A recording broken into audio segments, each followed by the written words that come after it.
Hello and welcome to a tactical history of Liverpool. The Reds had now gone 6 years without a trophy. They never crashed after their 1966 league win, remaining near the top of the table, yet they kept falling short, and Bill Shankly's patience with that first side finally snapped in February 1970, when they were knocked out of the FA Cup by 2nd Division Watford. He then rebuilt the side, bringing through a new group of younger players. They took some time to gel, however a run to the 1971 FA Cup final suggested they had clicked in the second half of the season. That proved to be a false storm though, as the team once again made a slow start to the 71-72 season. Shankly was constantly chopping and changing up front, unable to find a pairing he could rely on for goals. By the end of January, they had fallen to 10th. At the nadir, they finally woke up. Liverpool would go on to win 13 of their final 16 matches, clambering up the table and into the title race. They finished one single point away from glory, drawing with Arsenal on the final day to hand Derby County the title. So which Liverpool would turn up to kick off this season? Would it be another slow start leaving them needing to play catch up again, or would they carry on that form from the back half of the previous season into this one? Liverpool kicked off the season beating both Manchester clubs, first City and then United at Anfield. A draw with Crystal Palace was followed up with back-to-back wins over Chelsea and West Ham, seeing the Reds top the league after 5 matches. They then lost their next 2 though, first to Leicester City, then to Derby, slipping down to 6th. It had been a strong opening to the season, but the 71-72 season had started much the same way, winning 4 of their first 5 before losing 2 away games. They didn't want a repeat of last year's heartbreak.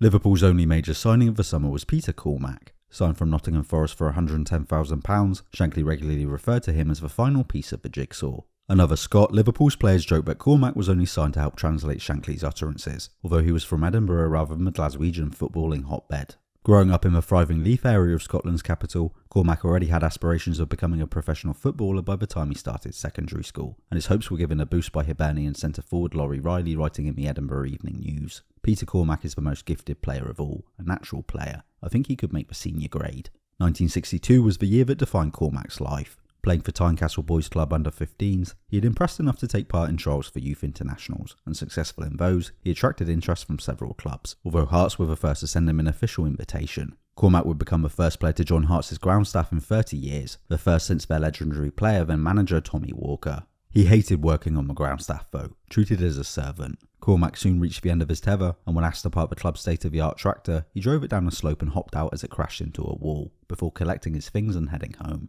Walker came to see him at his house, but Cormack had had enough of Hearts. Hibernian were offering to buy his family a house if he signed for them, and as he had regularly gone to watch matches at both Tynecastle and Easter Road on a Saturday, with no particular allegiance for either side, he thought little of switching colours. Within weeks of joining Hibs, he was already turning out for the reserve side, and in November, as the Highbees were in the midst of an injury crisis, he was handed his first team debut at just 16 years old, and proceeded to score their only goal of the game. It wasn't until Jock Stein took over in 1964 that Cormack got regular playing time though. Cormack's versatility, comfortable playing anywhere across the midfield or forward line, made him perfect for Stein's style of interchanging positions. His finest moment in the Hibs shirt would come in October, when he scored against Real Madrid and was named man of the match. Stein would leave before the end of that season for Celtic however, replaced by Bob Shankly, Bill's brother. Bob was an excellent manager in his own right, having led Dundee to a league title and then a European Cup semi-final.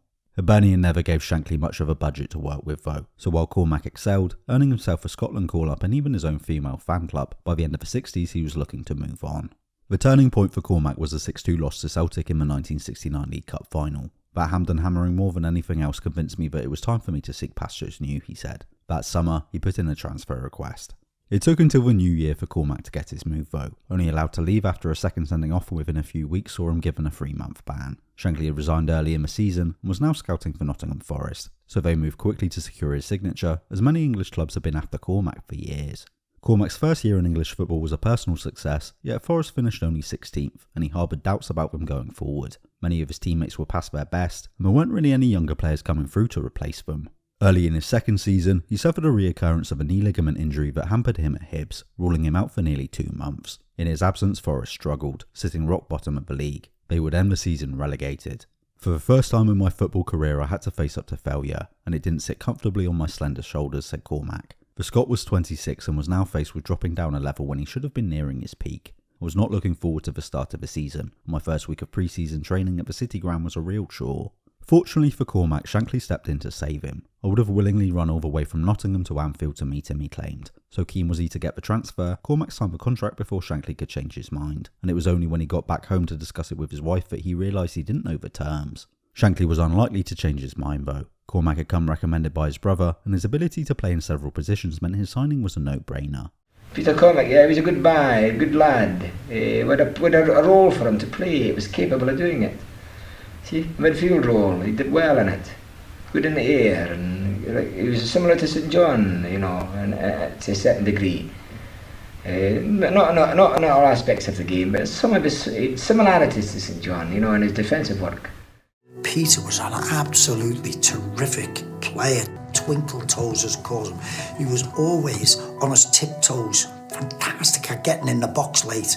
There was the matter of that niggling knee injury though. Another flare-up of the ligaments meant he missed the beginning of the season, finally making his first appearance at the start of September in the Gloucester derby. Today's game was to be his home debut. Their opponents for the day were Wolverhampton Wanderers. Now managed by Bill McGarry, he had overseen a gradual improvement in the side year on year, finishing as high as 4th. The previous season had seen them drop to 9th, but they had made the UEFA Cup final, albeit losing it to Tottenham Hotspur. They came into this match in good form, unbeaten in the last 5 league games. 5 players remained from the side we saw in episode 22. McGarry had them set up in a 4-4-2, with midfielders Mike Bailey and Kenny Hibbert supporting strike partners Derek Dougan and John Richards, although winger David Wagstaff was missing. The sole change for Liverpool from the 11 we saw in episode 37 was the addition of Peter Cormack on the right of midfield, with Brian Hall dropping to the bench.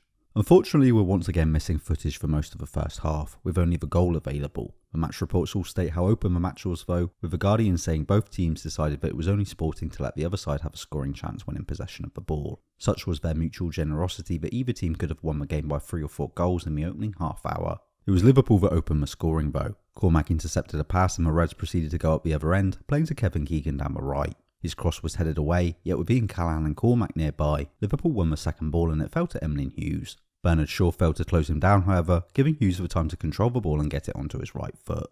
When Shaw finally made a move it was too late. Hughes shot at goal, with the ball hitting the post only to deflect in off goalkeeper Phil Parks. It didn't take long for Wolves to equalise though. At a free kick, John Richards found himself free to volley at goal, and although Ray Clement saved the initial shot, Steve Kindon was on hand to tuck away the rebound. The openness of the first half continued into the second. One team would push their midfielders up into attack, which would leave space in midfield for the other team's midfielders to push forward into, which would in turn leave space in midfield for the other team. The result was that any time one team got the ball, they would immediately go up the other end. For Liverpool, another way to get forward was playing to Keegan, who kept drifting into wide areas, proving a nuisance for Jerry Taylor or drawing John McCall into uncomfortable positions. This could be seen as Liverpool retook the lead. Following a Wolves attack, Tommy Smith played a long ball behind the fullback for Keegan to run onto. He picked up a ball, held off Taylor, and crossed into the box. Steve Highway nodded it back towards goal, and Cormack threw himself at the ball, giving Liverpool the lead with a diving header. Cormack scored a lot of headers for a relatively short man, and he credited his bravery to his school days, when he would do the high jump into a pit with barely any sand in it. Diving into headers when the goalie's fists were flying and defenders' boot swinging wasn't half as dangerous or painful in comparison to that DK high jump competition he claimed.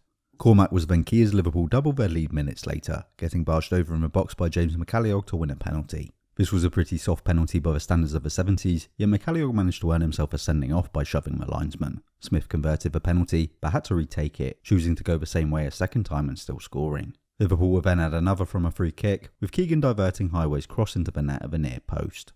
Wolves pulled a goal back in injury time, with Bailey dribbling past Chris Lawler, then cutting the ball back for Richards to finish first time. However, it was little more than a consolation goal as Liverpool emerged victorious. Cormack's first game in a red shirt at Anfield could hardly have gone better. One of the greatest moments I can remember, I just remember getting lifted up and I thought, nah, I've made it now. This is the start of a big thing for me. You've scored at the Cop end, we've won, I think it was 4-2, and it was great. And it was a return to winning ways for Liverpool, who rose to 4th in the league, just 2 points behind leaders Everton.